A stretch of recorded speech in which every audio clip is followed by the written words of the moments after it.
What is worship? Is it a song we sing, a moment we feel, or a ritual we repeat? Or is it something more?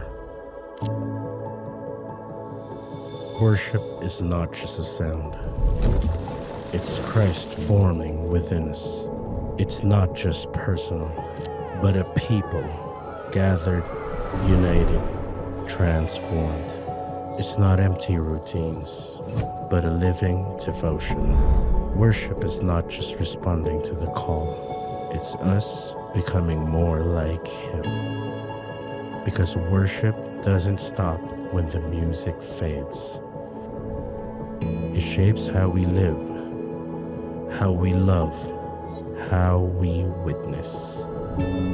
When we gather, we don't just shape worship. Worship shapes us.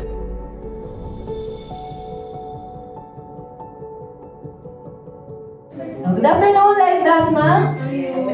So, good afternoon po sa atin. Good afternoon, everyone.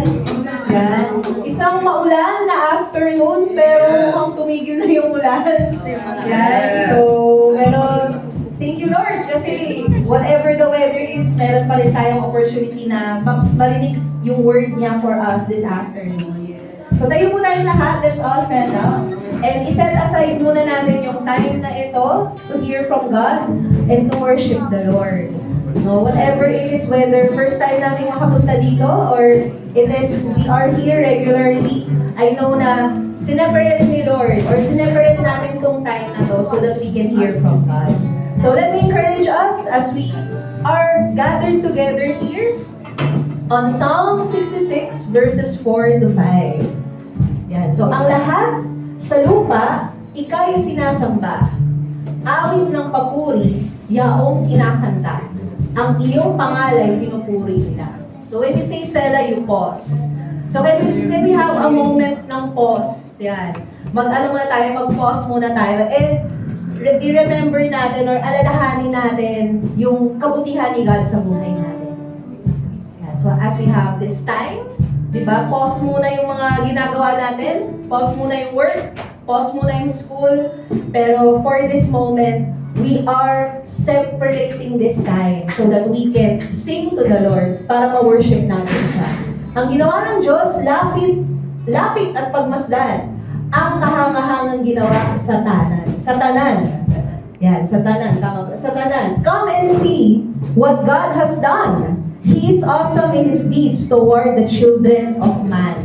So whenever we pause, we sela for a while, nagkakaroon tayo ng opportunity para lumapit kay God, para tignan yung mga magagandang bagay na ginawa niya. So ngayon, Live Dasma, wherever we are, sa faith natin, kung nasan man tayo sa center na to, i-worship natin si Lord. Sama-sama tayo so that we can hear from God and we can learn from Him this afternoon. So let us worship God through songs of praise this afternoon.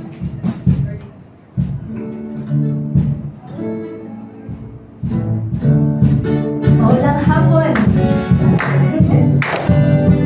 Sama-sama po natin pagpuyan ang ating Panginoon ngayong hapon. Halina sama-sama, purihin natin siya. Halina sama-sama, awitin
people of God shall praise God.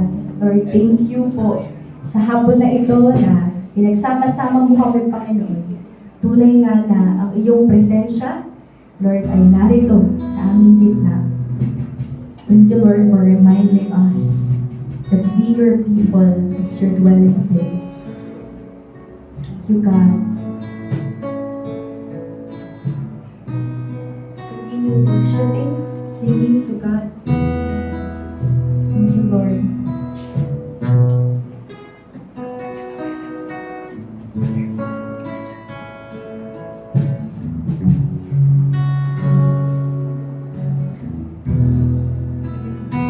Will come a day when this earth will fade away and your holy city takes its place. Where your glory reigns, there's no need for moon and stars, for the light will be right where you are. Tears might dry, death has lost its sting. God enthroned, making new all things. Holy, holy, all creation praising God Almighty. Holy, holy, your dwelling place is with your people.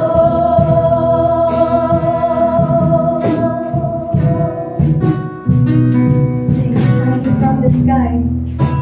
Shining from the sky is the brilliance of your bride, free from every person, every lie.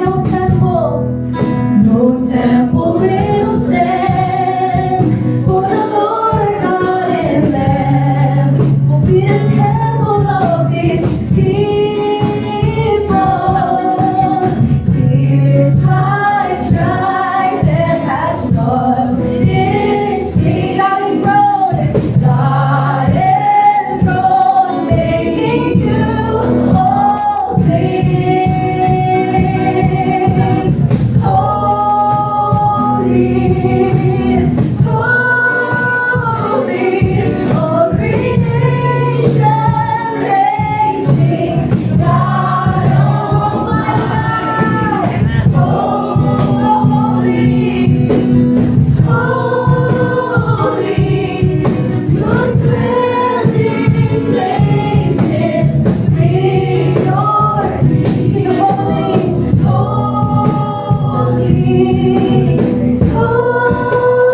holy, all creation praising God Almighty. Holy, your dwelling place is with your people.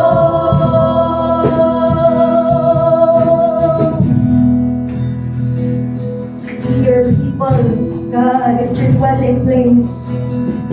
We behold you. We behold you, God, your glory. As we worship you, we behold you, God. Sing, church. Behold the Lord in all His majesty. Behold the Lord. He's the King of Kings. Behold the Lord in all His majesty. Behold the Lord, He is the King of Kings. Behold, behold the Lord.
continue to sing, Lord. And this afternoon, it's because of Jesus we are united.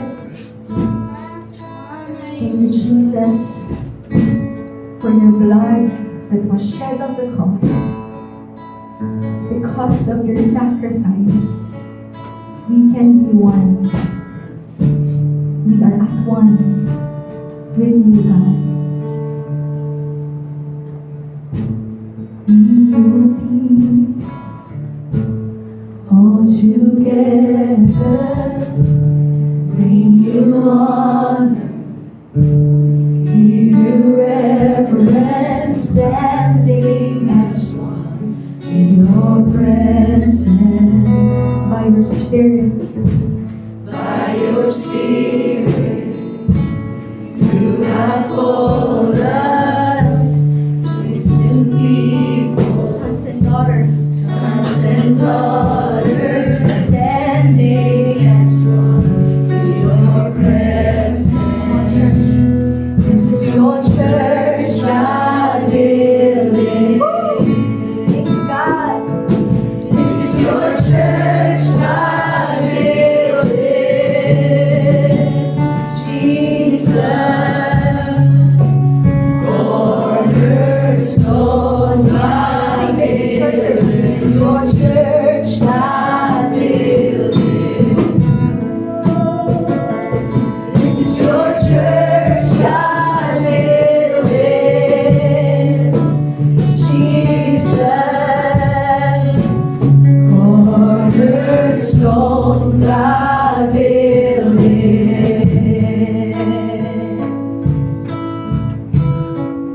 Sing. Help us stay true to our purpose. Let our light shine in the darkness, going as one with your presence. Come on, let the gospel alive within us. Shape our city, shape the nations,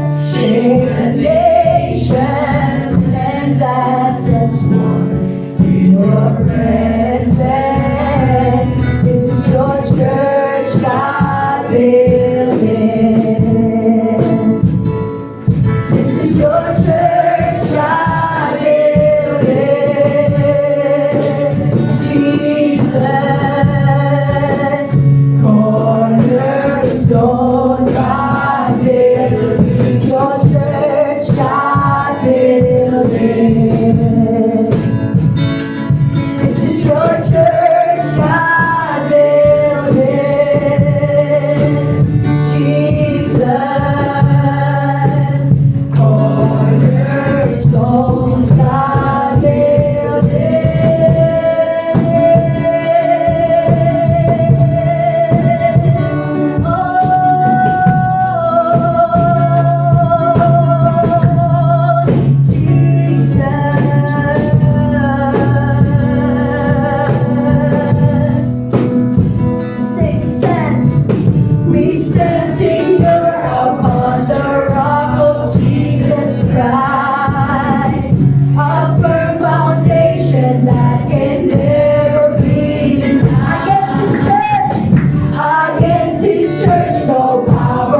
build it.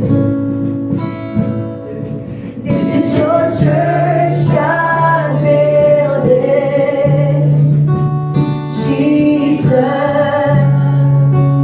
cornerstone, kami sa'yo, O Cristo. Kami sa'yo, O Cristo. Panginoon, aming Diyos, O Cristo. Kami sa'yo, O Cristo. Kami sa'yo, O Cristo. Panginoon, aming Diyos, O Cristo.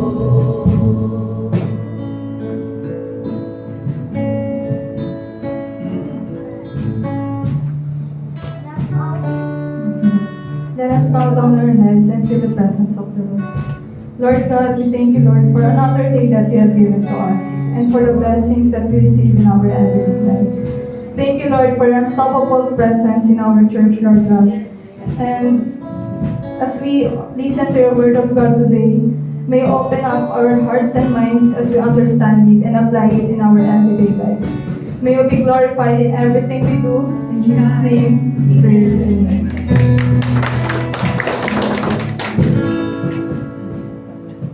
Okay po, ngayon po ay dumako na po tayo sa ating supplication. So itong verse na po ito is Ephesians 6 verse 8, ESV and ASMD version. Sinasabi po dito na, knowing that whatever good anyone does, this he will receive back from the Lord, whether he is a bondservant or is free. Sa Tagalog naman po, sapagkat alam ninyong gagantimpalaan kayo ng Panginoon, ang bawat mabuting gawa nino man, maging siya man ay alipin o malaya. So dito po sa verse na po ito, sinasabi po dito sa aklat ng Ephesians, ito po ay isinulat ni Paul the Apostle nung siya po ay nakulong sa Rome. So habang nakakulong po siya sa Rome ay nagsulat po siya ng 3 liham para po sa mga mananampalataya sa Ephesus at sa mga kalapit na simbahan po upang maipahayag po yung salita po ng Diyos sa kanila, especially po yung sa kung paano po mamuhay bilang isang Kristo. So dito po sa verse po na ito, tinatalakay po ni Paul the Apostle yung tamang pag-uugali po natin. Nung panahong iyon po kasi, karaniwan po ang nangyari po doon is nagkakaroon po ng pagkaalipin sa lipunan po ng Rome. So dito po sa verse na ito, pinapaalahanan po tayo sa maglingkod po palagi. And dito po, ang tunay na gantimpala po ay nagmumula po sa ating Panginoon, hindi lamang po sa kung ano man po yung ginagawa natin. Lagi po natin tatandaan na sa bawat ano man gawin po natin, lagi po yung nakaka-honor kay God. And yung main message po dito is do good with a sincere heart. And lahat po ng mga ginagawa nating paglilingkod ay may mga kalaki po ito na gantimpala sa atin. Whether nag-serve po tayo sa church, kung saan man po tayo makarating, whether sa school, sa work po natin, or sa mga family po natin, lagi po nating tatandaan na magtiwala po lamang tayo palagi sa Diyos. And kahit wala pong magsabi sa atin ng thank you, dapat patuloy pa rin po tayong maglingkod sa Kanya. So, ito po yung mga prayer points na need po natin ipag-pray ngayon. So first, pray for all families and students who are in their first week of classes.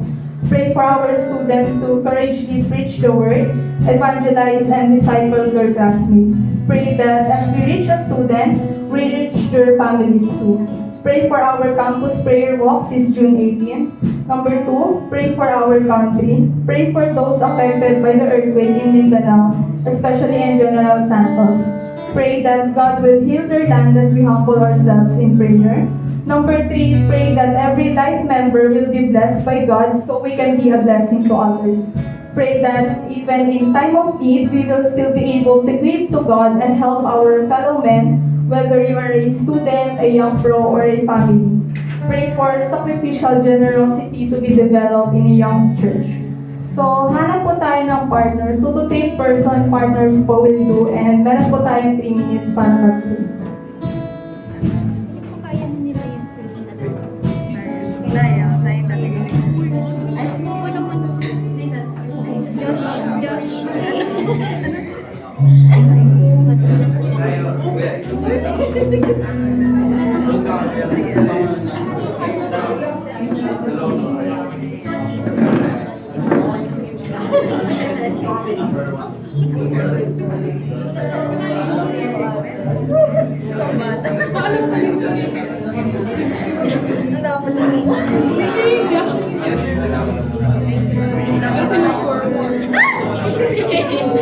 Kita mo yung mga ano? Okay, sige, mga nalikod. Ano na ako sa inyo? Ako na sa number 3. Yung mga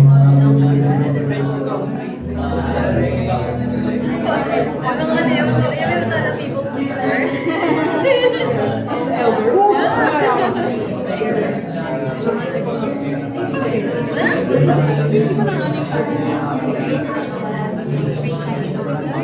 Thank you,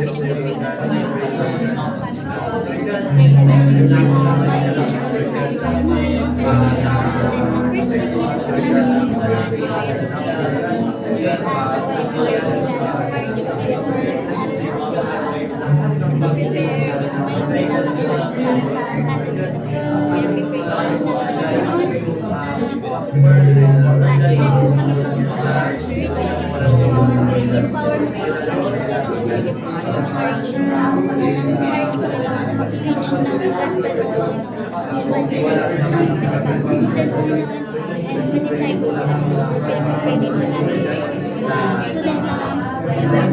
sa kanila na ma-share their feelings. Family nila and sa friends nila para pati ko sila ay ma-reach out na pinag-present ko namin sa gaganapin ko na prayer room dito sa community ko dito. Maraming bagay na naman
Ate Kali, hindi ko pa rin sure later. This July,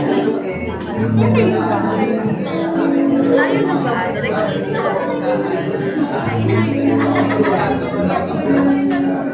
Kasi sila daw ni Thursday. Basta may punta sila sa pero tingin ko may picture ba na yun.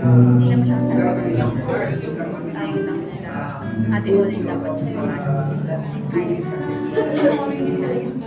pero di para mas na tayo. Para yung mga regular namin kasama dito. Diba? Pwede kasi pati.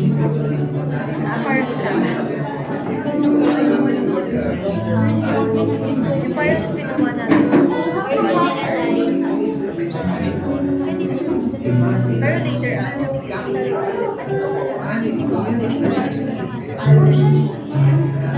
sa outlet pa lang na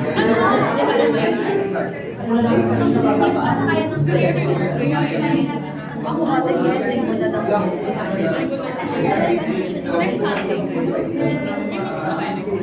Meron mo naman yung plus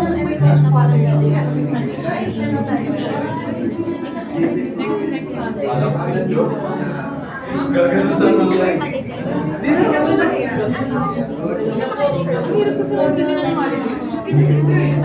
Feeling ko din dito sa tayo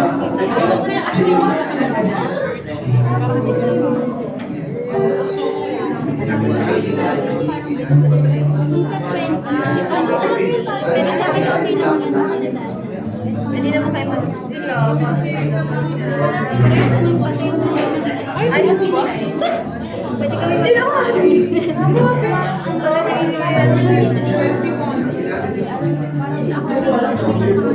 So, we're free sa dalawa namin. Sobrang fashionista. Tsaka earring. Hindi na. Sa Okay po, kasi alam mo, kasi Bianca to. Tama ba tayo? okay po, let's pray po. Let's, Lord, we thank you, Lord, for maraming pong salamat po sa panibagong araw, Lord, na ibinigay niyo po sa amin, Lord.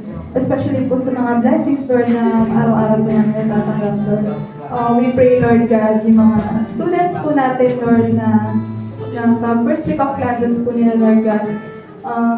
Lagi po namin pinagpipray na gabayan po sila palagi, Lord God, kahit saan man po sila magpunta, Lord. And we pray, Lord God, na yung mga wala po dito, Lord God, we pray na sana maging safe po sila palagi, Lord God.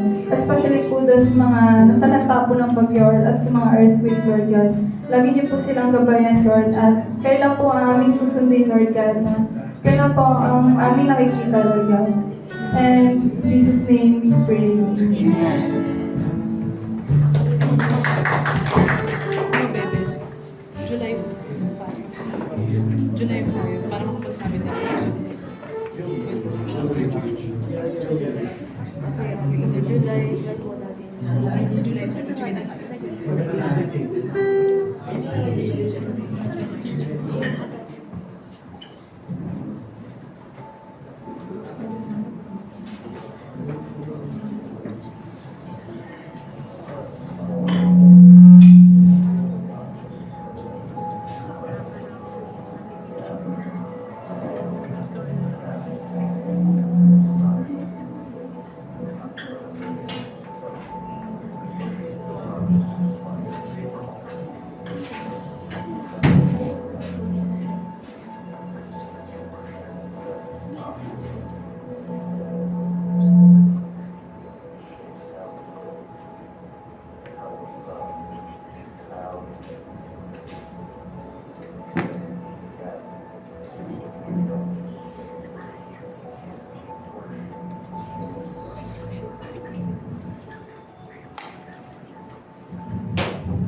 Tayo po tayong lahat. Let's all stand up and honor freely God's word.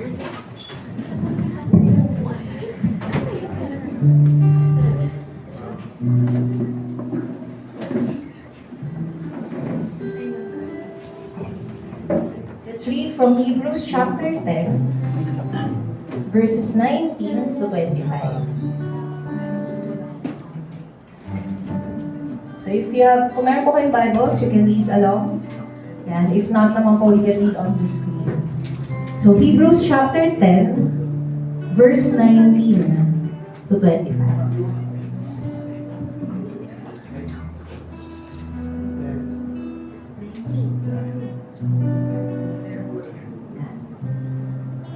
So let's read. Therefore, brothers, since we have confidence to enter the holy places by the blood of Jesus, by the new and living way that He opened for us through the curtain, that is through His flesh, and since we have a great high priest over the house of God, let us draw near with a true heart, in full assurance of faith, with our hearts sprinkled clean from an evil conscience and our bodies washed with pure water.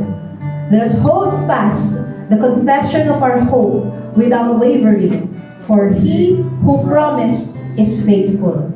And let us consider how to stir up one another to love and good works, not neglecting to meet together, as is the habit of some, but encouraging one another, all the more as you see the day drawing near. This is the word of the Lord for us this afternoon. Pray po tayo. Lord, nagpapasalamat po kami for an opportunity to hear your word. Lord, we pray that you will bless the preaching of your word. And may we respond, Lord. Mag-respond kami, mag-worship kami sa iyo through the hearing, through the understanding, and through the applying of your word in our lives. Thank you, Lord. We love you. This is our prayer in Jesus' name. Amen. You may take your seats. Thank you po sa music team natin.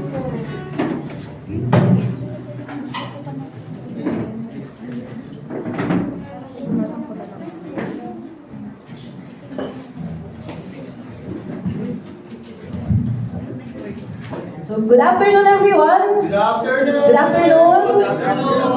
So, pwede mo bang i-greet yung katabi mo? Yan ngayon.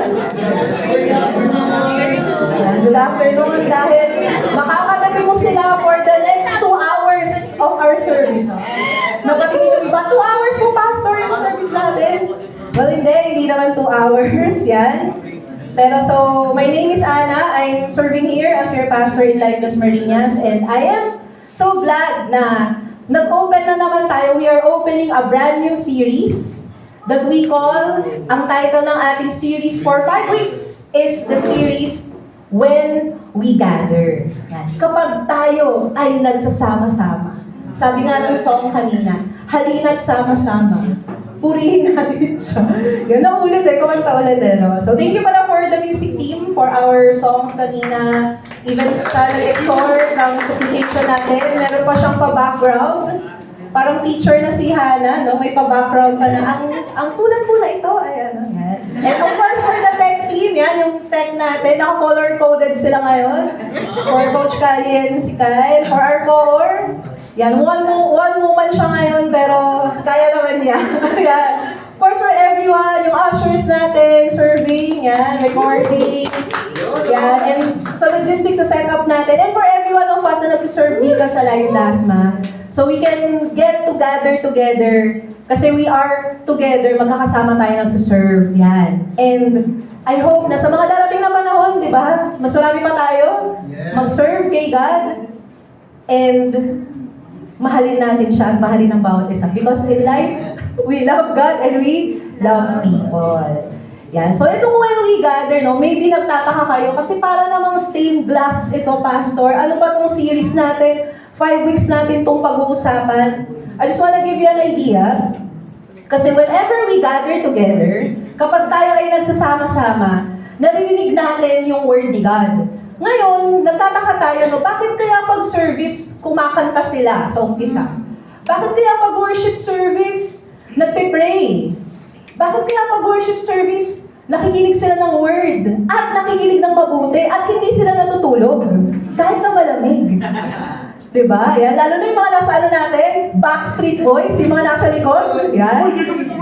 So, reminder lang po na nakikita po. Nakikita ko po kayo pag nagpa-Backstreet Boys na kayo dyan sa likod, no? Yan.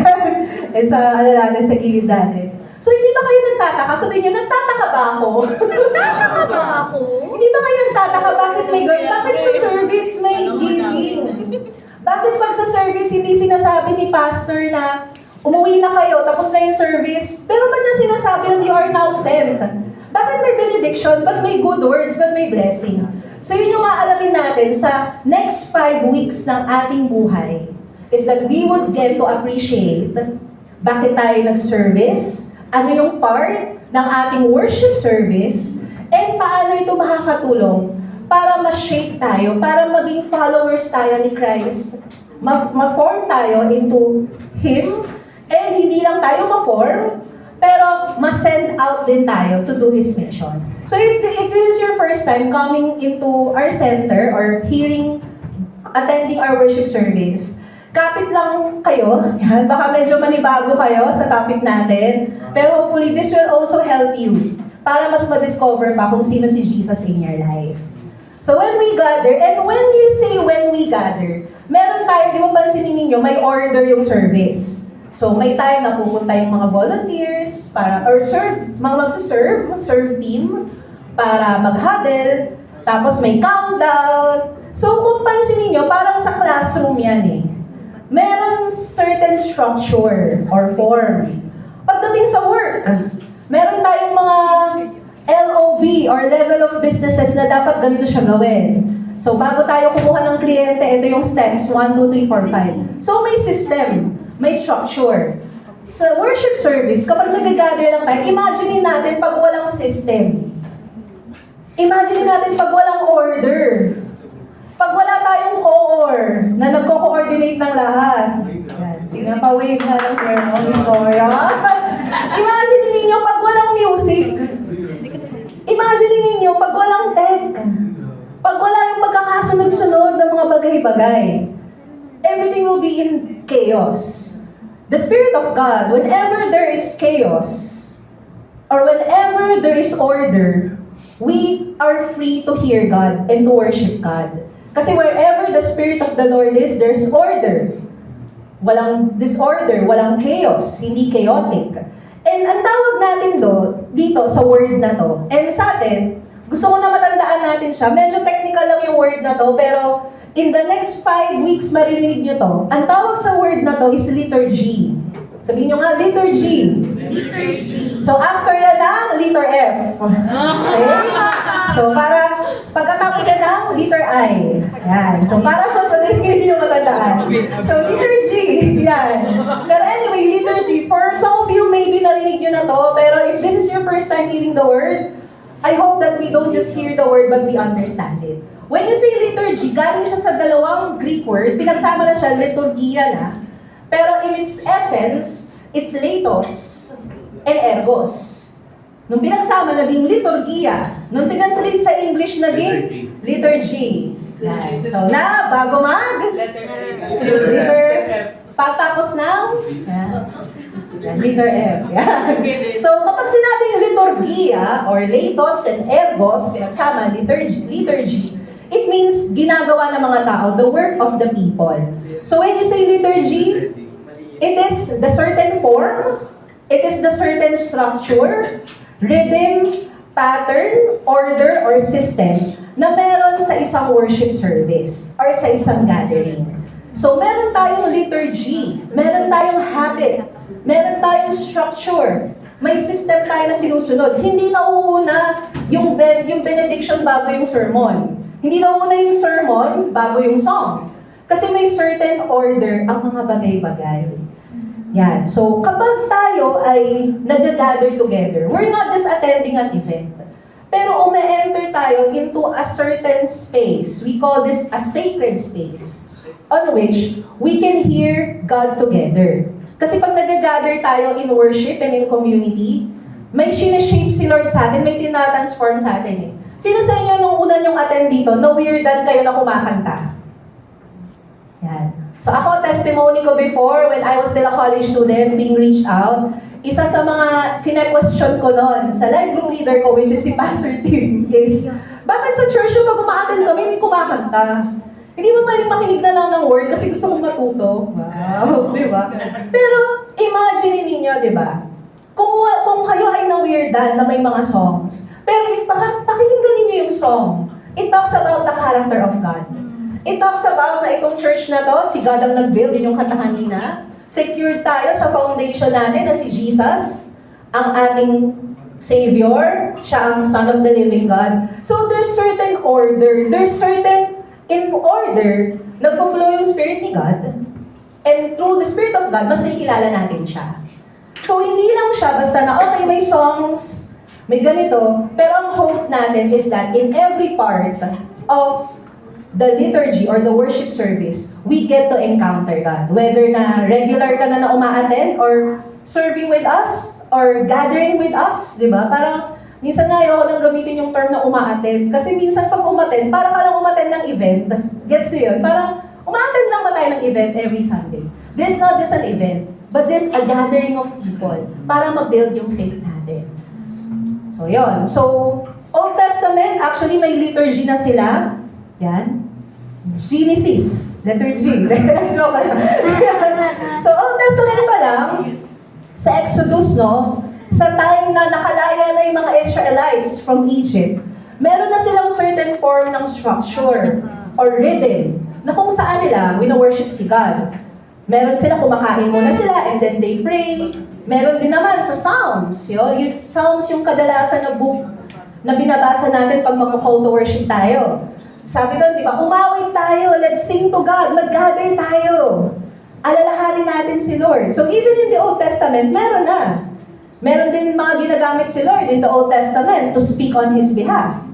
Di ba? So we can see even in the early stages of the church, of the people of God gathering, na meron ng certain form.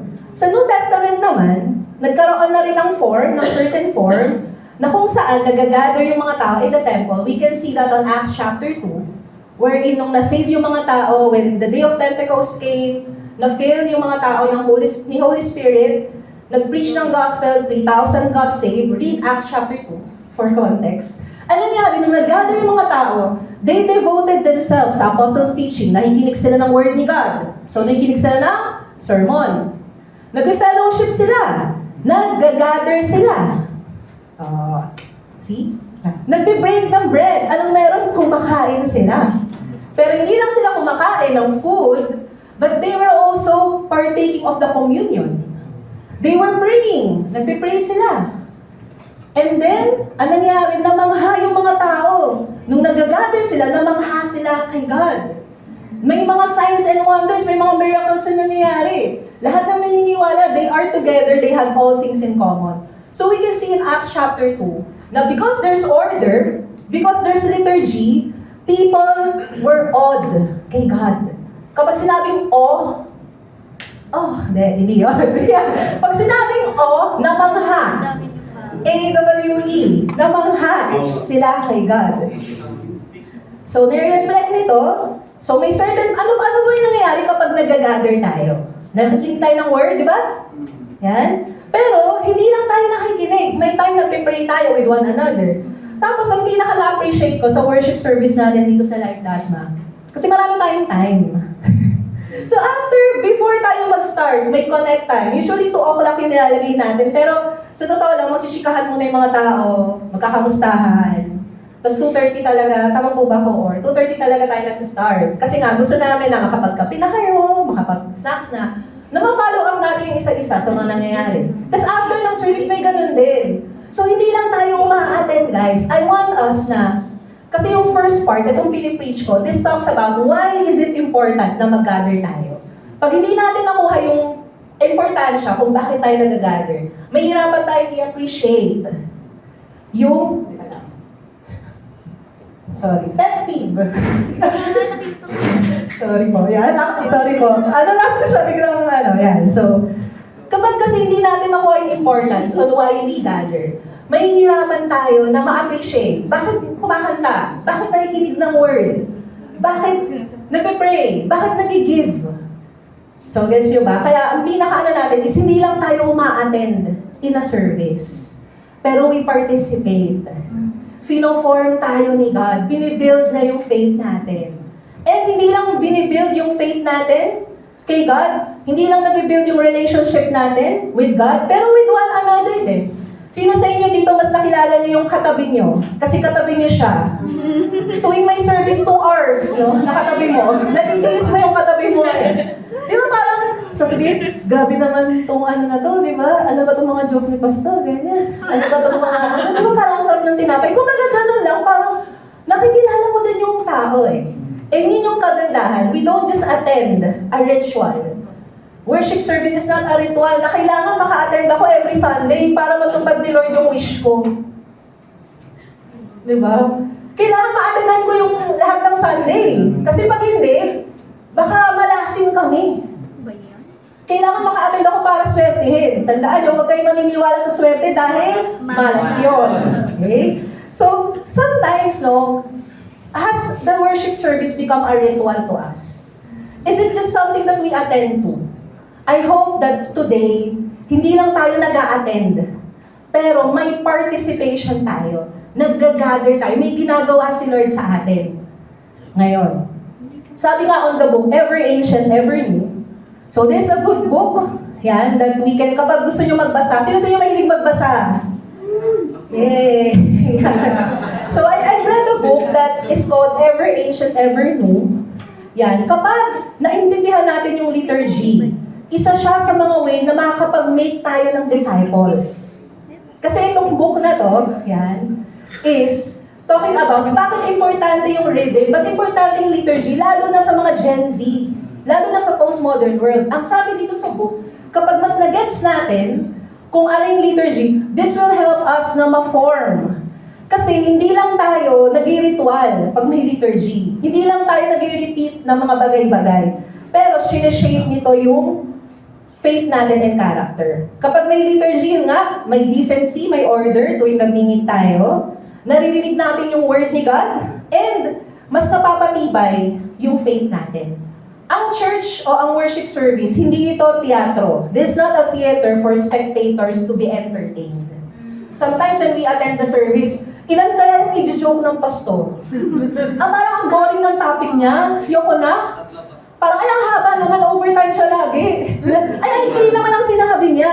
Imagine ninyo, kung ang purpose ng pagpunta natin sa worship service is just that, edi para lang din tayong showtime, para lang din tayong asap. Ano nangyayari kapag hindi ka na na-entertain sa asap? Ilipat mo yung channel, switch ko na. Diba? Pag hindi na entertaining yung palabas, when we feel na it doesn't suit me kaya okay lang. Di lang makinig, okay lang, maganda na lang ako. Pero, ang church, hindi ito theater.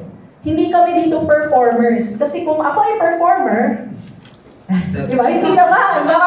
Baka wala nang umaten, di ba? But I'm a preacher. I preach the Word of God. Kapag may mga tumatayo sa unahan, exhorter sila. Anong ibig sabihin pag exhorter? Nag-encourage sila through the Word. Kapag may kumakanta dito, hindi sila worship leader, song leader, nilid tayo into songs. Music team. Kasi through music, kumbaga ang music, parang nabubro yan. Parang pinapalambot na yung matigas na puso. So kapag pumupunta tayo in a worship service, expecting to be entertained, then you will not get your expectations. Pag hindi nga natin nakuha yung natin, okay, lipat na lang tayo. Attend na lang tayo sa iba. Kaya nga, I want us to understand, we are not attending, but we are worshiping God together para ma-form tayo sa purpose niya. And worship, service, or worship, physical and spiritual, ibig sabihin, kung ano yung nafe-feed on our spiritual. Sabi nga dito sa Romans chapter 12, that was our topic last week, na i-offer natin yung bodies natin as a living sacrifice. This our spiritual form of worship. So when we worship God spiritually, nag-reflect yan in the way that our bodies worship God. Ang worship, action din yan, and nag-reflect din tayo. May action, pero di ba kanina, if you would observe, may time dun sa call to worship. Can we have Sela? Pause muna tayo. So may action for us to reflect on the goodness of God. Kapag nag-worship tayo kay God, liberating din siya and transformational. Kaya nga hindi lang tayo uma-attend pero may nababago sa atin. May na-transform. when we treat the worship service as something that we attend to, punta ka, parang mall. Punta ka, pag nakuha mo na yung kailangan mo, alis ka din. Pero ang worship service, iba siya. Binabago yung puso natin. Do you remember last time may questions? Ano yung 3 questions dito about holiness? Tapos if you would remember, I asked everyone na sana pag-usapan yun. Di ba? And sometimes kahit hindi nyo pag-usapan, sa mga gumawa po, thank you. Sa mga nag-gather, sa mga nireflect yun on their own, maraming salamat. Pero you would always have this, na when you attend or when you go to our worship service, when you join us sa worship service, may something kang pag-iisipan eh. Kahit hindi mo matandaan yung 3 fruits. Pero oo nga, no, na-appreciate ko si God. There's something to reflect to. When you're just attending, there's no reflection. But when you serve in a worship service, when we gather together in a worship service, that's where transformation comes. And na-form din yung spiritually and emotionally formative din siya. Para sa worship service, I have been echoing on this since earlier. Sermon, songs, supplication, the sacrament of communion, and sacrificial giving. So it matters kasi nga kapag hindi the liturgy shapes us, pino-form tayo ng liturgy, pino-form tayo ng elements of the worship service. If the worship service is not forming us, then something else is forming us. If you will watch the news today, seryoso yung mga, yung ano natin parang ano tayo ngayon calm and collected, but kaya. So, if you would watch the news today, if we are not allowing the Word of God to form us and to shape us, other things, other thoughts will shape us. Ano ba yung kumbaga system tuwing June? Ano yung meron tuwing June? Na nakikita natin, bukod sa pasukan, that's order. Kasi, pero may mga iba na may pasok pa rin. Sorry, Aisat, may pasok pa rin sila.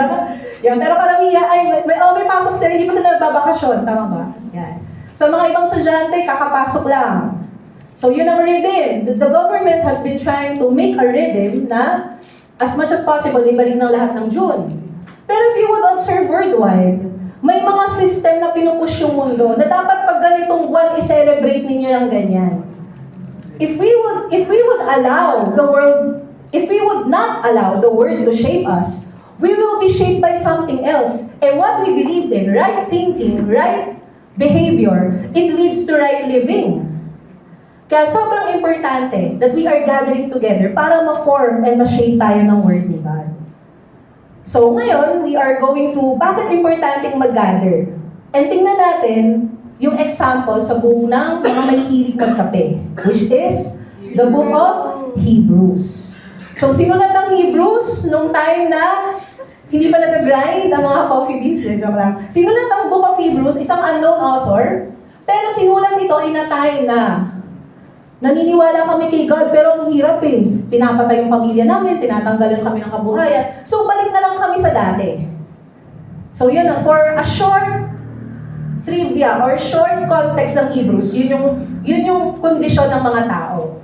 Ngayon, dahil hindi ito sinulat para sa atin, makakakuha tayo ng idea. Ano kayang pinagdaraanan nila? And through that, sabi nga kanina ni Coach Hannah nung nag-exhort siya, ito po yung pinagdaraanan ng mga Ephesians.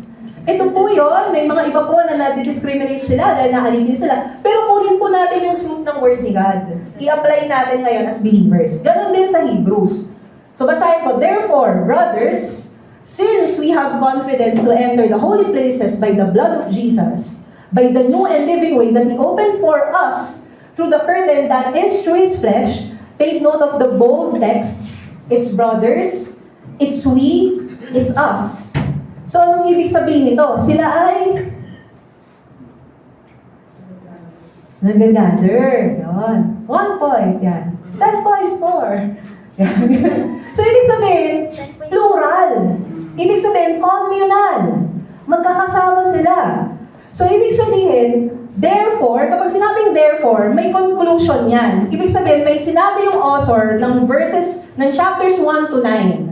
And to make the story short, ang sinabi lang niya, may confidence tayo to persevere on our faith kasi nandyan si Jesus for us. Yun na lang, para mas simple. May confidence na tayo na mag-enter by the blood of Jesus. Sabi nga doon, binuksan niya para sa atin ang bago at buhay na daang tumatagos sa kurtina. May mga kurtina pa naman tayo dito, di ba? Anong ibig sabihin yan? Before, in the Old Testament, the Jews had an understanding pagdating sa structure ng temple. O, di ba? During that time, may structure na sila.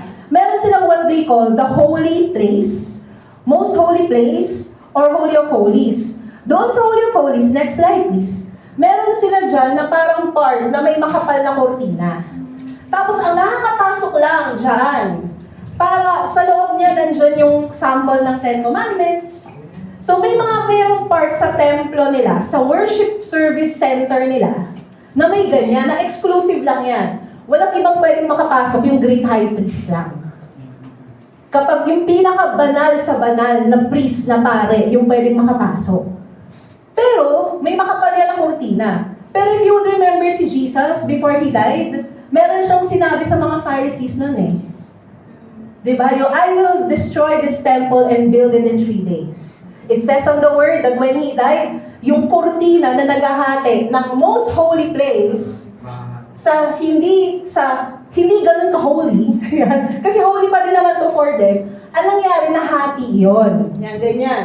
The curtain was torn from top to bottom. What does it mean? It symbolizes na ang assurance para maka-enter. Kasi when they enter the holy place, kapag yung great high priest, yung nagpe-pray para sa mga kasalanan ng mga tao, napapatawad agad. So anong sinabi ni Jesus? Hindi na natin kailangan ng ritual. Hindi na natin kailangan ng umasa sa kahit ano pa. Kasi ako na to, my body has been torn. And I am the way for you to enter. Kaya ang sinasabi ng author ng Hebrews sa mga, ano yung kondisyon ng mga taga-Hebrews? Nahihirapan sila sa buhay, gusto nilang bumalik sa dati. Tama ba itong sinacrifice ko para mag-follow kay God? Tama ba itong mga give up ko para dito sa Jesus na to? Parang ang hirap naman ng buhay, balik na lang kami sa dati. Parang, sino sa inyo naranasan ninyo yun? Na nung time na naging Kristiyano kayo, parang humirap yung buhay. Tapos parang gusto nyo lang, nabalik na lang kaya ako before sa buhay ko. May isang nagtanong sa akin, bakit nung nag-serve na kami, parang nahirapan yung pamilya namin, tumanas kami sa ganito. Balik na lang kaya kami sa dati. Pero again, echoing on what I've said last week, kung babalik tayo sa dati, wala na tayong babalikan. Because Jesus is the only way.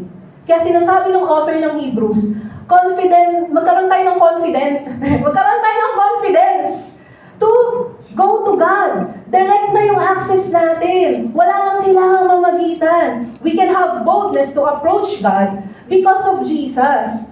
Ngayon, kung naniniwala ka kay Jesus, next verses, on verse 21 and 22, since we have a great high priest over the house of God, si Jesus yon, yung great high priest, let us draw near with a true heart, in full assurance. Sa Tagalog, lumapit tayo sa Diyos ng may sincere na puso at may buong tiwala sa Kanya. Question, sino lang yung makakalapit kay God? Before, meron silang command na dapat great high priest lang. Dapat yung meron lang kayang i-offer ng kambing, tapos di pala i-offer ang kambing na tupa, na dove. Ito lang yung mga pwedeng lumapit kay God. Pero because of Jesus, kahit pa na sino tayo, mahal tayo ni God maging sino man tayo. Sabi nga ng isang song. Diba? Nai-relate pa dun eh, no? Hindi na kailangan na, makakapahinggan lang ni God si Pastor Eric. Kasi pastor siya eh. Si Coach Lyra lang. Si ganito lang. Hindi, kahit na sino tayo dito, kahit na first time natin nag-attend, we can enter into the presence of God. Kaya ang sabi dito ng author ng Hebrews, lumapit tayo, let us draw near. Pag sinabing draw near, hindi lang yan yung nag-drawing. Hindi yan yan. Just to clarify, to the lumapit. Ibig sabihin, pag lumapit, kunwari may crush ka, tapos lumapit sa'yo. Yan. Tapos sabi niya, hello, Pause. Yan, ko na yung crush mo. Lumapit. Ibig sabihin, nahihiya ka eh. Hindi ka makalapit sa crush mo. Sorry po sa mga nanay medyo mababaw po yung Hindi ka makalapit sa crush mo kasi nahihiya ka. Maayos ba yung buko? Okay ba yung fit ko? Yung OOTD ko? Ano nangyari yung crush mo yung lumapit? So pakilala, hello po. Ganyan. So yun ang draw near, nag-approach. Ibig sabihin, pag nag-draw near, hindi natin kayang makalapit kay God. Pero sino yung naunang lumapit sa atin?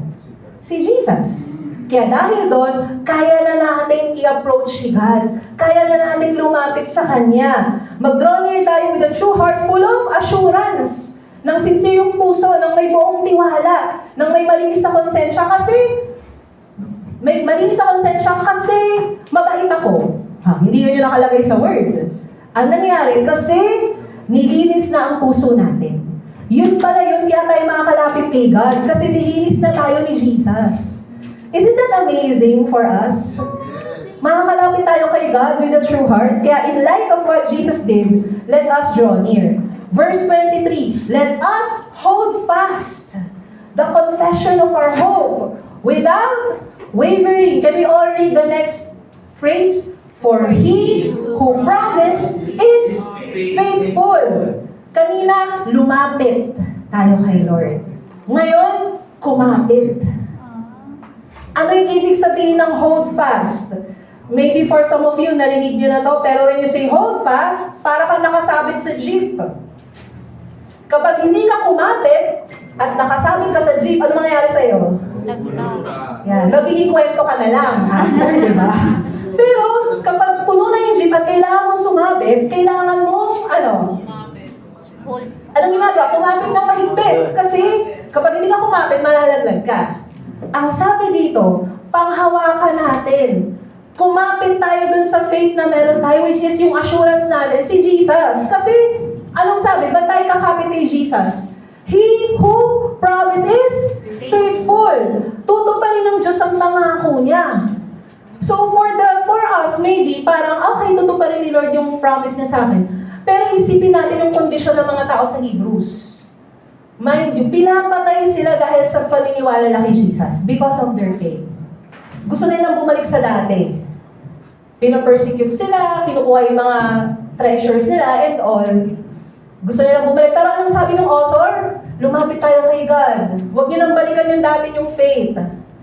Kumapit kayo sa hope. Kasi yung nangako, tapat.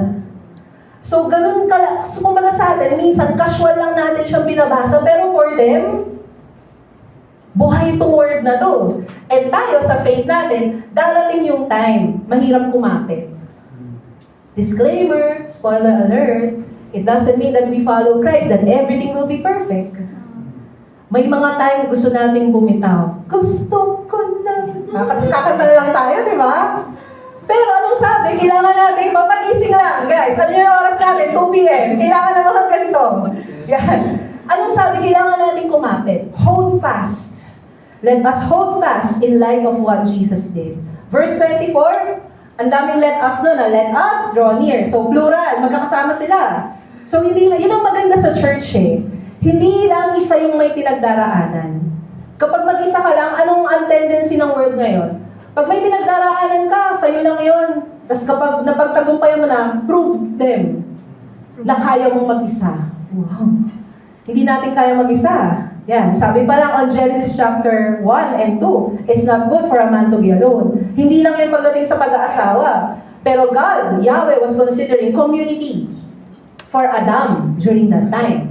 Kaya nga yung faith nila, let us draw near, let us hold fast. Kasi even if may mga problema tayo sa church, may mga dinadanas tayo, we can draw near to God together. We can hold fast together. Yung let us dyan, very strong yan, nung sinulat ng author. Hindi lang yan na, tara, mag-draw near kayo, tara, mag-hold fast kayo. May emotion yan, may hugot yan. Lalo na Greek yan sinulat, so very, yan, yung sa literary, very emotional, full of passion. Sabi pa nun, on verse 24, let us consider. Pag sinabing consider, hindi lang yan yung, okay, magpa-consider ko, anong kulay ng damit mo ngayon, red o brown? Sige, doon ako sa brown. Minsan ang considering sa atin, parang mababaw eh. Pero yung original word niyan, it means pag-isipan ng maigi. Bigyan ng karampatang concern. Intindihin. Tingnan yung beauty. Yan yung ibig sabihin ng let us consider. Ano yung consider? How to stir up one another to love and good works. Ano yung stir up? Minsan iniisip natin yung stir up, kailangan kong magkape, kailangan haluin. So, merong nadi-disturb na pulbos, powdered coffee, and water. Magkahiwalay yan sa una, di ba, pag sinalin. Pero dahil in-steer mo, ano nangyayari? Naghahalo. So, ibig sabihin, may major change na nangyayari. So, the powder and the liquid becomes shing, poof, and it becomes coffee. So, anong ibig sabihin ng stir up? There has to be a change. Kumbaga nga sa English na, pinoprovoke. Sa atin, pag pinoprovoke, lalo na sa mga chronically online, pinovoke ako nito i-bash ko nga. Yan. Minsan yun ang inisip natin pag provoke Pero yung katulad ng word na stir up yan, pinoprovoke, inuudyok mo na hindi awayin, pero gumawa ng mabuti. Stir up one another. So, ibig sabihin pala, Pastor, dahil ang sabi ng word is one another, may mga time na kailangan natin ng mga taong mag-stir up sa atin. Halo-halo, ganyan. Stir up one another. Yun yung nangyayari pag nag-gather tayo Kasi ano yung ginagawa natin from Monday to Saturday? Minsan ang hirap mag-love. Minsan ang hirap gumawa ng mabuti. Kaya nga pag nag-gather tayo, whether in life groups, in coaching, especially in the worship service, ano nangyayari? Nasi-stir up tayo. Let's do good. I-honor natin si God. I-demonstrate natin yung love ni Lord sa atin. Let's stir up one another to love and good works. Kumbaga, i-provoke natin yung isa't isa. Udyukin natin. Medyo mababaw na term, engganyohin natin. Akayin natin. Yan yung mga ginagamit na word. Pero when you stir up, may change na nangyayari in a person's heart. Not neglecting to meet together. Kasi daw as is the habit of some. May iba kasi na habit na nila, liturgy na nila, na wag mag-meet together. Structure na ng buhay nila na kapag Sunday, this is my day, freedom day, yay, I'll do what I want. Pero ang sabi sa Hebrews, na pwede nating i-apply ang truth into this word, wag nating i-neglect. Pag sinabing neglect, hindi lang yan nakalimutan Ano kalimutan ng umaten? Sunday pala today. Pero pag neglect talaga, deliberate yan. Ayokong pumunta, ayokong magganto, gagastos na naman, ang taas ng gas. Sino sa inyo dito nung tumaas yung gas? May ganong nagkaroon kami ng meeting with the other pastors and bishops na yung nangyari sa pagtaas ng gas, sa mga nangyayari na, kumbaga, if you would really look at the world today, yung criminality, tumaas and all, sometimes the world forces us Kaya nga ito if we don't know, if we are not shaped by the Word of God, minsan ang force, ang liturgy na gusto sa atin ng world, huwag na kayong umattend. Sayang yung pamasahe, sayang yung panggas, nakakatakot lumabas. Sabi nga ni Kim Chu, bawal lumabas, lalo na ng pandemic. Ang dami sa atin talaga natakot nun. Pero, kumbaga, nangyari na neglect yung meeting together.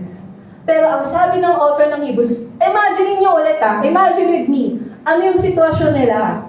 Pag nalaman na Kristiyano sila, talagang papatayin sila. Hindi ako nag-joke if you would really research. That's the condition. Pero anong sabi ng author? Magtago kayo sa inyong mga bahay. Sarilinin nyo lang yung faith. Hindi. Anong sabi? Huwag ninyong kaligtaan na mag-meet. So, ibig sabihin, dahil pinupush, may urge na mag-meet together, importante na mag-meet. Importante na pumunta sa isang worship service. Importante makinig ng word ni God. Kasi may push may certain push. And again, this is not just an event that we attend to, but this is something that God allows us para ma-form tayo and ma-shape tayo.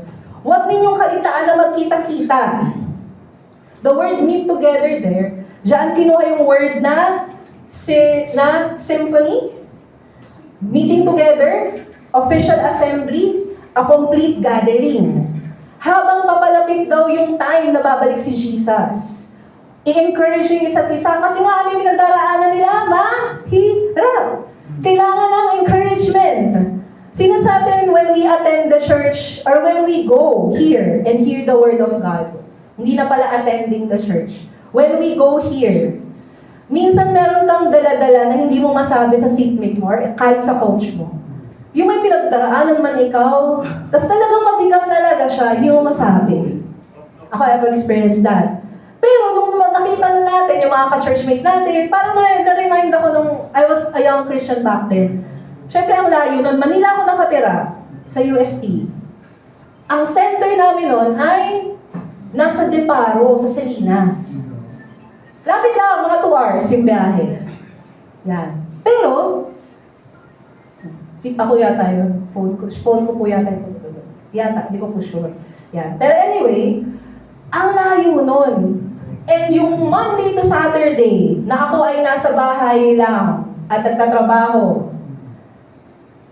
hindi naman tayo immune eh. Pagka mga Kristiyano ka, hindi ka naman immune sa laban ng buhay. So may time talaga discourage ako, tama ba yung faith ko? Tama ba yung pagsunod ko? Inano ko pa yung nanay ko dito, sinabi ko talaga na, ito yung totoong Jesus. Ginugulo ko pa yung nanay ko nun. So ang bigat, parang ayoko na, gusto ko nang sumuko, gusto ko nang bumitaw sa faith ko nun. Pero the moment na apak pa lang ako sa worship center namin nun, yung worship center namin sa Selina, sa mga nakakaabot, Rigel, Lyra, Pastor Eric, nakita natin yung sa Selina noon, bahay lang yun.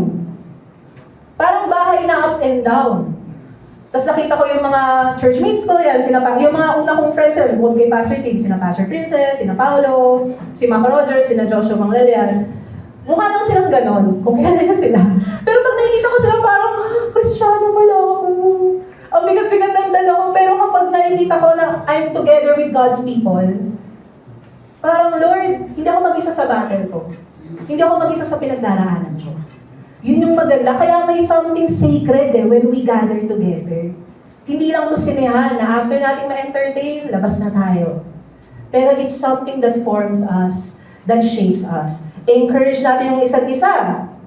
All the more. Ito, grabe yung author ng Hebrews, no? Ang lala nga ng pinagdaraanan nila. Lagi kayong mag-meet, huwag kayong tumigil mag-meet. Dalasan nyo pa, more pa. Grabe naman parang, siguro yung binabasa to ng mga Hebreo, wow, the author is pointing something important. And sometimes, the things that we disregard for right now, it's something that our early brothers and sisters were longing to pray for. Pinagpe-pray siguro ng mga taga-Hebrew 2,000 years ago na sana makapag-meet kami sa isang center na may aircon. Para namang alam nila yung aircon nun. Nakapag-meet kami sa isang center na malaya kami makapag-worship, makakaawit kami kay God. And minsan na tayo, sige, punta tayo kasi routine. Sige, ganito na lang. Pero yung kadalasan yung mga bagay na meron tayo ngayon, pinagpe-pray yan ng mga tao na nauna sa atin. Sabi nga may nabasa kong quote. Kasi may mga time na ako naman, kahit pastor, mahirap ka. Wala nang trabaho madali. Lahat ng trabaho ay mahirap. At bilang isang pastor, ang trabaho ko po ay mahalin kayo. Ang dali. Mahalin ang bawat tao, ipanalangin ang bawat tao. Make sure na nag-grow kayo sa walk ninyo kay God. So may times mahirap. So may nabasa kong quote sa isang sa Facebook. Yan. Sabi doon, kung ano yung meron ka ngayon, pinagpe-pray mo yan 10 years ago. Hindi ka ba natutuwa na sinagot ni God yung prayer mo? Sabi ko, 10 years ago gusto ko mag-full-time. Gusto ko mag-serve kay God. Ito, nag-serve na ako kay God. Dinidisregard ko lang yung calling. Ganyan. So sometimes yung mga bagay na, and you will remember, sabi nga kayo na, may nagturo ng class kayo na si Sai. Dati, pinagpipray lang namin na magka-center kami. Ganun siya. 2019! Sorry, mataas kasi yung voice niya. Yan. Sobrang taas. Yan. Pero sabi niya pinagpipray lang namin na magka-center kami before. Pero ito na, binigay na ni God. Pero if you would go back 2019, hindi natin ito nakita. Yan. Kita mo, hindi natin nakita lahat ng pinagdaraanan natin kasi mahirap. At marami pa tayong pagdaraanan. Thank you, Lord. Kasi nandiyan siya. So imagine the people in the Hebrews. They were encouraged. Let's gather together even though they are in a very difficult time. Kaya nga ang tawag sa kanila, they are not attending a church. They are not going into a building. But the word church, it means the called out ones. Mga tinawag. Mga kinol. May panawagan, ika nga. Ibig sabihin, hindi lang sila casual na umaattend. Called out sila. Called out from where? Pwedeng from their old lives. pwedeng from a life of sin, a life of darkness. Pero tinawag sila ni Lord, sabi nga rin in a book in the Bible, God has called us from darkness into His marvelous light. Ang church pala ganun, mga tinawag. Sabihin nyo nga sa katabi nyo, tayo ay tinawag. Tayo ay tinawag. We are the called out ones. And that's what ecclesia means. Ngayon, hindi lang yan natatapos sa called out ones. Kasi pag sinabi yung called out ones, okay, tinawag ako ni God, okay, magpa-participate ako sa worship service, tapos doon, okay na. Yay! Saya tayo, encourage tayo, that's it. Pero, hindi lang tayo called out ones. We are also the sent out ones. Ibig sabihin, kinol tayo into something and we are sent for something. Tinawag tayo ni Lord kung saan tayo nanggaling. Ano yung life natin before we met God? Ako, if hindi ko nakilala si God, ako, baka talagang, hindi ko alam kung buhay pa ako. Seryoso. Parang hindi ko talaga ma-imagine yung buhay ko nang wala si God. Ang hirap imagine kung saan niya ako pinulot noon, kung saan niya ako niligtas noon. Something na hindi ko siya ma-reconcile in my mind. The Lord, kung wala ka talaga sa buhay ko, kung hindi kita nakilala, kung walang matapang na tao na nag-share ng gospel sa akin, kung walang tao na nagtiyaga na mag-disciple sa akin, minahal ako, tumalikod na ako sa iyo, Lord, binalik mo ako sa iyo. Walang-wala talaga ako. God has called us from somewhere. Now, hindi na natapos doon. He is sending us for something. Ibig sabihin, pag kinol tayo ni God to be His children, hindi lang tayo mag-remain na ganon, pero may purpose, may mission na ipagagawa sa atin si God. Mission na naman, Pastor Ana, lagi na ng mission, hirap ng buhay, mission, nagkalindol, mission. Ano bang gagawin natin sa buhay natin? Ito yung calling sa atin ni God eh. Pag sinabing mission, we serve. Sometimes we think na mission na pupunta ka sa ibang bansa, mag-start ka ng church doon. Pero ang mission, may purpose. May ipagagawa sa iyo si Lord kung nasan ka ngayon. Whether you're a student, nakakapasok lang, it's time for you. Kinol ka ni Lord, you are now sent into your classmate. Sa panahon na dinidikta na ng society yung dapat nating maging form or ugali, it's time for you to step out because you are sent to your campus to be someone na i-represent si God. Sa mga nagtatrabaho, sa mga single professionals natin, kinol tayo ni God from somewhere. He is now calling us to go to somewhere or to do something.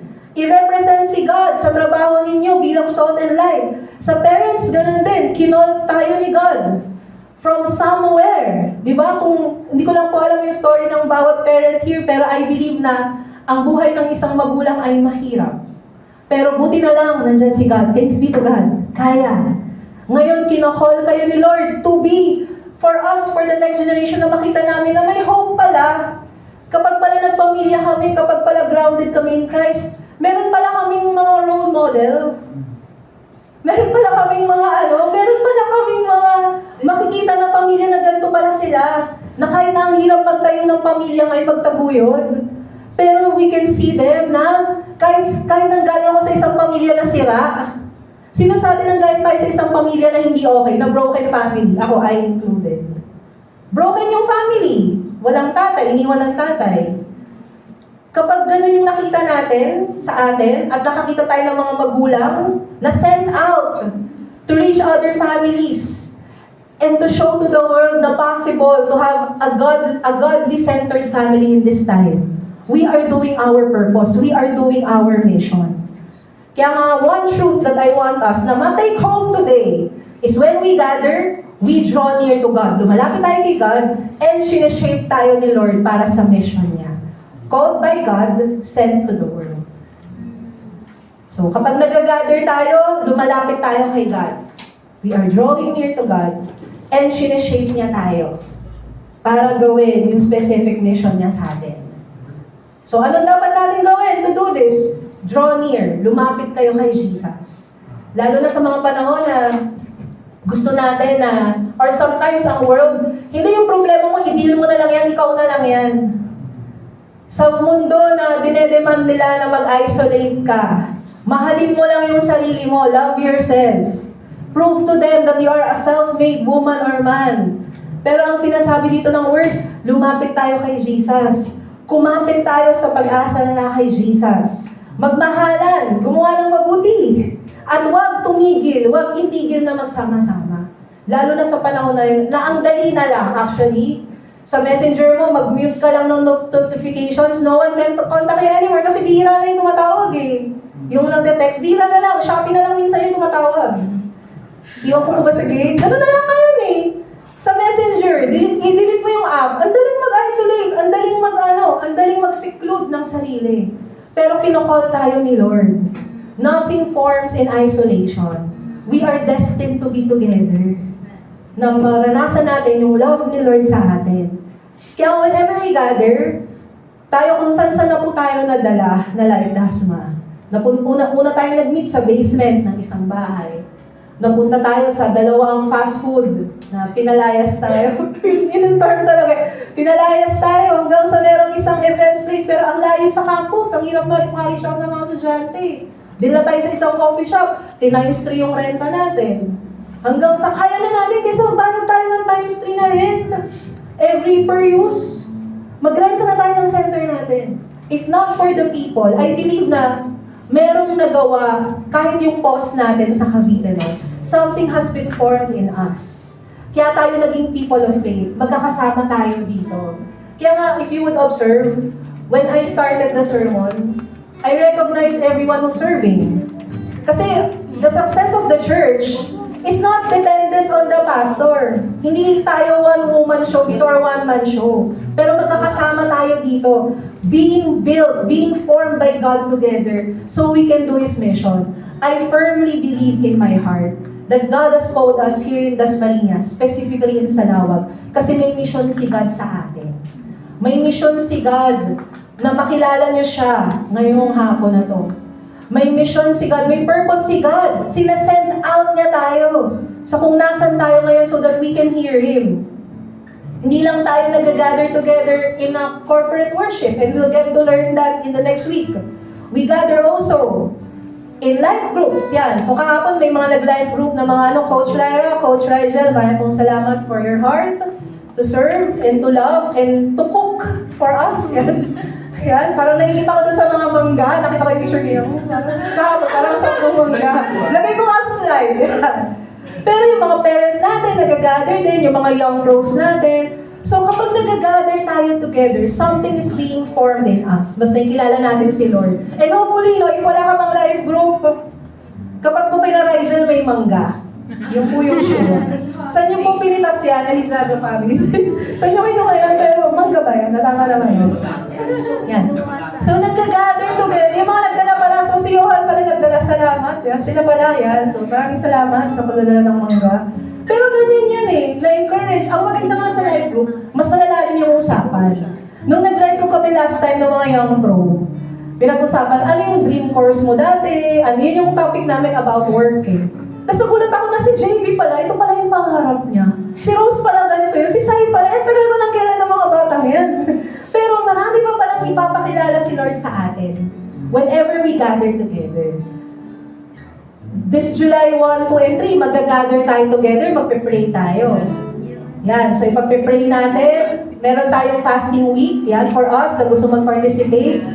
Let us approach Coach Lyra for the manuals. Mag-gather tayo, mag-believe tayo kay Lord, mas kikilalin natin si Lord in prayer. Ang church, hindi lang tayo nandito. Sabi nga kanina, let's stir up one another to love and good works. Meron tayo ngayon na kapatiran na si Ate Jenny, na dumadaan talaga sila sa matinding problema. And what is good in our church is that hindi naman tayo millionaires dito. Si Tita Nor lang siguro yung millionaire. Kasi millionaire, Nor, joke lang. Ay, Tita, sorry. Millionaire, kaya siya lang, kasi siya lang yung may ganun eh. Kaya ba yung si Tita Nor lang yun. Millionaire. Kidding aside, hindi naman tayo lahat milyonaryo dito. Pero what I appreciate about our church is kung anong meron tayo, stir up natin to one another to love and good works. Ipag-pray po natin yung pamilya nila. So ngayon po, if meron po tayong anything that we can give to them, since si Ate Jenny, main breadwinner na stroke, wala silang kabuhayan ngayon, ang na-appreciate ko sa church natin, bago pa po ako nag-call ng ganito sa atin, may mga tumulong na, may mga pumunta na talaga. So we can see na ang church, hindi lang tayo gather eh. Hindi lang na ang church every Sunday. Pero ang church, this is us. Ginagamit tayo ni Jesus to be hands and feet. Darating din yung Life Day on July 25. So sa mga nag-1-to-1, sino dito mga nag-undergo na ng 1-to-1 or nag-life group na? Yan, so may time na mag-life day tayo. Retreat yan, guys. Kung saan mas mapalalim yung ano natin kay God, yung relationship natin. It's also our way of gathering together. So, let me remind every one of us, when we are gathering together, we are shaped. We draw near to God, and we are shaped together for His mission. We are called out by God, we are called by God, and we are now sent to the world. Let's all stand up. And let's pray to the Lord, no? Lord, sino sa atin dito may mga mindsets na brinake sa atin si God today? May mga pinarealize siya sa atin na, ganito pala yun. Mga kumbaga eureka moment, light bulb moment natin kay God. You know what, si God, He is delighted when people know Him deeply. When people know Him ng mas malalim, ng mas intense, kumbaga. And si Lord, hindi siya nai-intimidate sa atin eh. Kaya nga may invitation sa atin si Lord ngayon, na mag-draw near tayo sa Kanya. Sino dito you feel that distance si God? Parang ang layo naman ni God. If you're feeling that feeling right now, God is reminding us that He was the first one na nag-draw near sa atin. Lumapit siya sa atin, nag-relate siya sa atin. Si Jesus, He took the form of the man so He can relate to us. And because of that, meron tayong assurance, meron tayong kasiguraduhan to draw near to God. And hindi lang tayo nag-draw near to God for our own sake. God is calling us. Kasi tayo ang called out ones. Mga tinawag tayo. Merong specific person, place, na nilalagay sa atin si Lord ngayon in our hearts. Na Lord, kailangang marinig nito yung word mo. Lord, or maybe you're someone na meron kang pinaglalaban sa buhay. Tama naman yung pinaglalaban. Yan. Kunwari, for equality, yan, sa mundo ngayon, mawala yung disparity between the rich and poor, something like that. Meron tayong mga ganun eh. Pero kung wala si Jesus sa center ng advocacies natin, or pinaglalaban natin, baliwala lang lahat eh. Very important sa atin to know that when we draw near to God and we help others to draw near to Him, then we can really find the persons na sineshare natin, na nilalagay ni Lord sa heart natin ngayon. Magkakaroon sila ng confidence to draw near to God. So ngayon po, mag-pray tayo. Let's pray. Kung merong person na niremind sa inyo si Lord ngayon, merong grupo ng tao, merong either a school or something sa trabaho ninyo that you want na, Lord, I believe na kinakall mo ako dito. Yan. And meron yun ngayon. And now I believe in my heart na si Lord, He's giving you a specific way on how to reach out that person. On how to be sent out for that person. Para mas marinig ng tao yun yung word niya.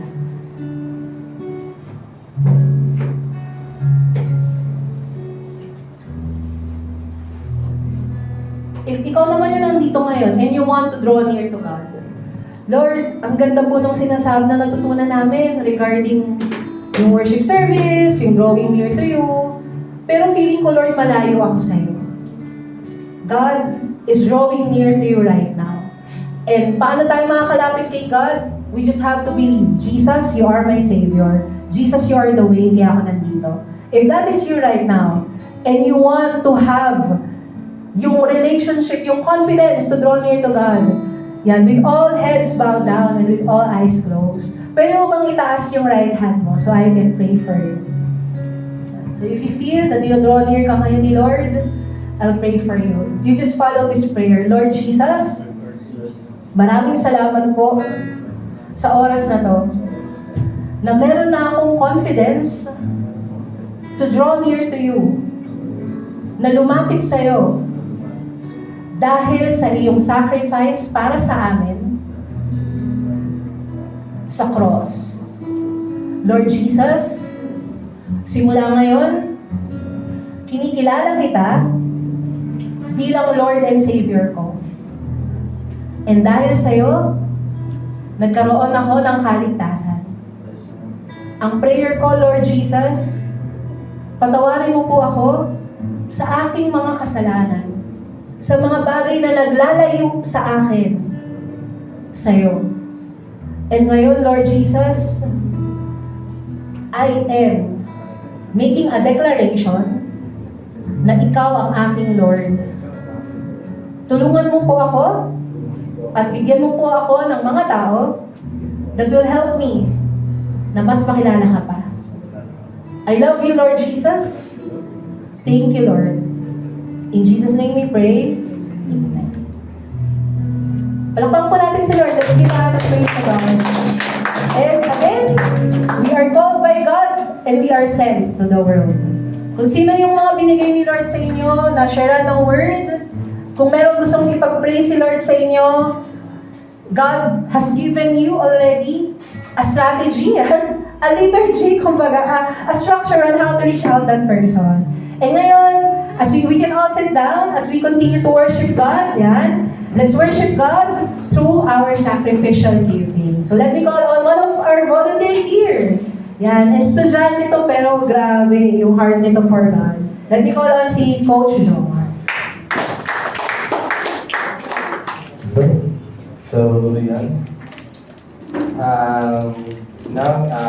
In-encourage ko po kayo na mag-worship to God through giving. So, ito po yung ating verse.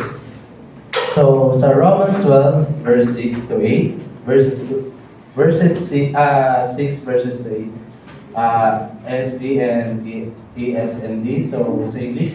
Having gifts that differ according to the grace given to us, let us use them. If prophecy in portion to our faith, its service in our serving.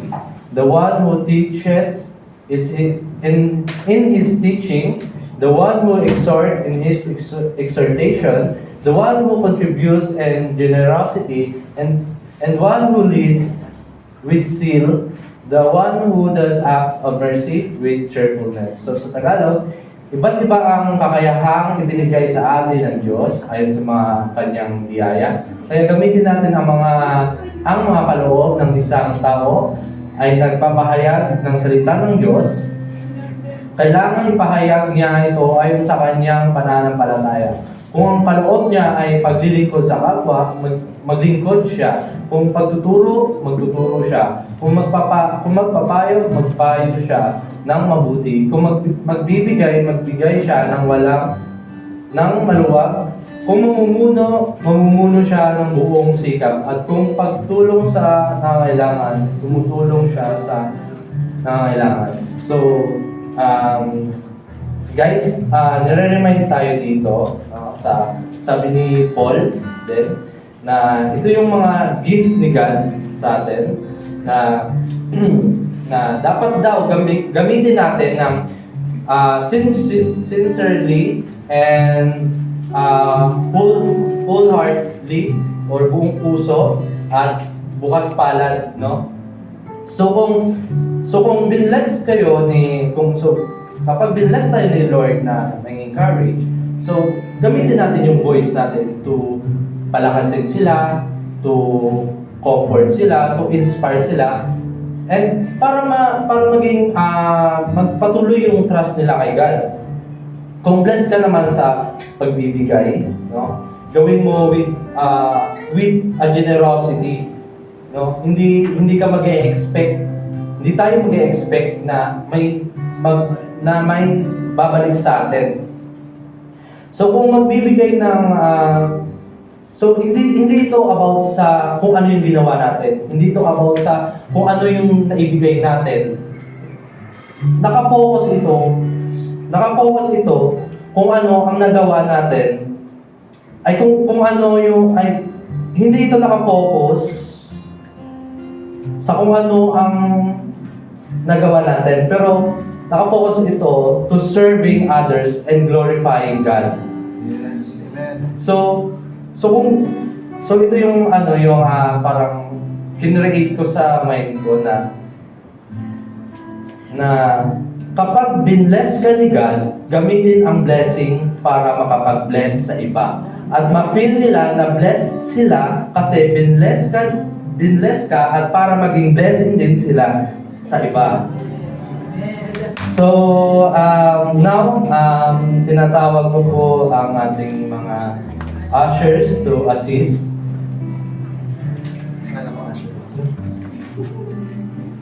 Ayan, may Gcash po tayo. So, ayun. Yes, scan na lang po.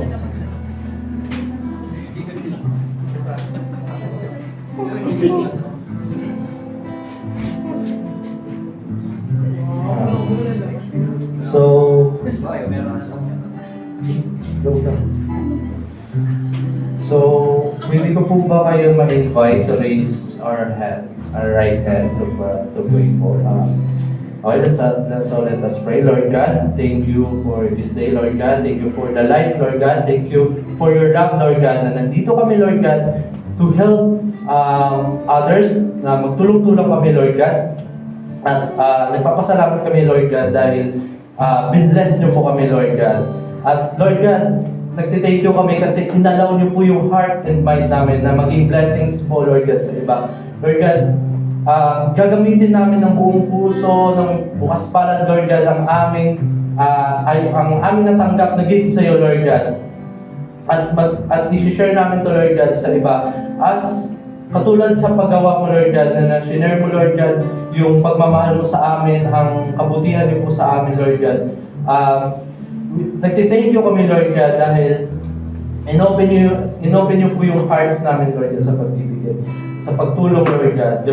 Naway, Lord God, i-allow niyo po yung souls, yung body namin, Lord God, na yung faith namin, Lord God, na gawin at gamitin ito, Lord God, ng mas magas pa, Lord God, at gawin namin ito sa iba, Lord God.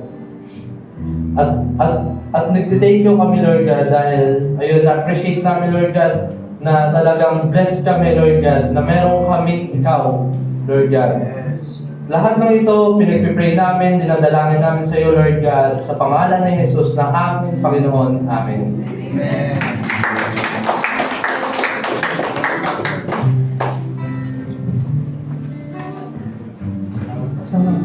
Yan, so as we are now, so kanina we are gathered together. Ngayon naman ay isa-send na tayo back to our families, sa ating mga campus, sa ating mga communities. So let us all stand up and let us receive this benediction, this word of blessing from Psalm chapter 67, verses 1 and 2. So I'm reading sa English, ESV.